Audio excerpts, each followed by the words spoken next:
It's Silva, and in today's video I'll be talking to you about 8 things I'll be doing different this time when I return to the AT in April as opposed to the things I did when I was on the trail in 2021. So as you know, I did 657 miles of the trail, Appalachian Trail in 2021 before having to get off for an injury, and I've done a lot of tweaks and changes in the last couple years, and here's 8 things I'll be changing. In no particular order, number 1 is food. I will be carrying less food this time. Last time I carried a lot of food in this food bag. It was always stuffed full and I never ate everything in it. Yes, it's nice to have a little bit extra if you need it, but I always had days and days extra and I was just carrying that weight for no reason and never ate it all in between resupplies. As long as I was out there, I never got hiker hunger. And so it was hard enough to eat and I was just carrying way too much food. Number 2, speaking of food, another change I plan to make, again, is in the food, I need to eat more food. I lost weight so fast. Within the first 6 weeks, I had lost almost 40 pounds because I was having such a hard time eating. So I do plan to look at my calories a little more closely this time and really, really make sure that I'm eating enough. I was getting so tired each day because I just wasn't getting enough food.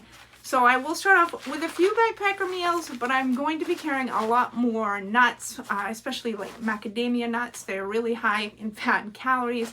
And I will probably add olive oil to some of my meals, which I didn't really do last time. It doesn't sound super appealing to me, but I definitely need to add in more calories each day. Number 3, speaking of tired, I need to take more 0 days at the beginning of my trek. Last time I didn't take a 0 until day 19 when I got to the knock. And it just really took a toll on me. I should have known better, but I just kept pushing myself because I wasn't a fast hiker. I thought I'll just keep going a little every day so that I don't get too far behind what I wanted to do for mileage.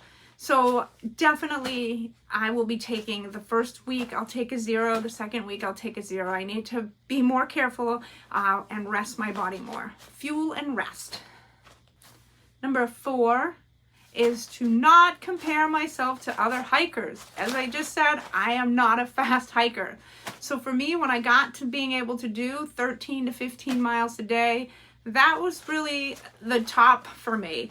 One time I got in a 16-mile day, and that was pretty exciting, but I was never one that could easily bang out 20-mile days, and it took me a while. I kept comparing myself. I wanted to be able to hike more miles and get to camp sooner.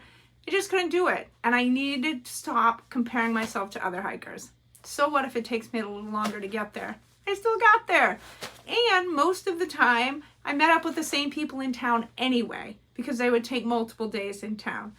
So don't compare yourself to other hikers. Easier said than done, but that's my plan. Number 5 is I have completely updated my big 3. I will link my complete 2021 gear list here for you if you haven't seen it. But again, a lot of that is updated and I will be doing a complete new gear list at some point before I leave for the trail. But my big 3, I did do an update video on for 2023 and I'll link that here. In 2021, my tent was the Big Agnes Fly Creek UL2. My sleeping bag was the Big Agnes Blue Lake 25 degree. My sleeping pad was the Thermarest Neo Air Light. And my backpack was the Hyperlight Mountain Gear Junction 2400. Don't get me wrong, those are all great pieces of gear and I still love them and plan to use them in the future. But for this hike, when I go back to the AT, I'll be using the Gossamer Gear, the One Tent, which I used this past backing season and love. I'll be using the Enlightened Equipment Enigma Apex 20 degree quilt, along with the Nemo Tensor insulated sleeping pad because it's a little wider and I wanted that extra comfort. And my backpack will be the Gossamer Gear Mariposa. In 2021, I used the Ultra Timps, and I did use a pair of Lone Peaks at the time when I couldn't find the Timps. And I still like these, but they just wear out so fast. The new shoe that I tried out last fall and I'll be using when I return to the AT is the Topo Ultra Venture 2s. I am really enjoying these. They've been super comfortable and they're working out great for me. Number 7 is to worry less when I get to town about trying to upload as many vlogs as possible. I definitely want to get my daily vlogs out to everybody, but sometimes I would spend hours and hours and hours next to Wi-Fi trying to get everything loaded, and I just want to take a little bit more time to enjoy and rest when I get to town. Hopefully, I'm trying to figure out a way that Matt will be able to help me with that so that I can still get them out daily. And then last but not least, number 8, and again, no particular order, is I will be taking these Compeed blister pads. I didn't get a lot of blisters when I was on the AT the first time, but I did get a few, and they're so painful when you get them. And thanks to Mocha on the trail, he introduced me to these Compeed blister pads. They worked so good. When I did get a couple big blisters on my heel and a little one on my big toe, they really work to be able to keep hiking with the blister and not have a lot of pain. So I'm taking these with me.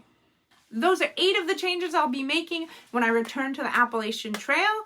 Just a reminder, I will be doing that Q&A video in the next few weeks, so if you do have any questions, please put them in the comments below so that I can include them in that video. Thank you all so much for always following along. Thank you to all the subscribers out there, and if you haven't already subscribed, I really appreciate it if you did. It really helps the channel grow. Just wanted to say, hope you all have a fantastic week. Hope you get out in nature and explore, and have a wonderful week, and I'll see you in the next video.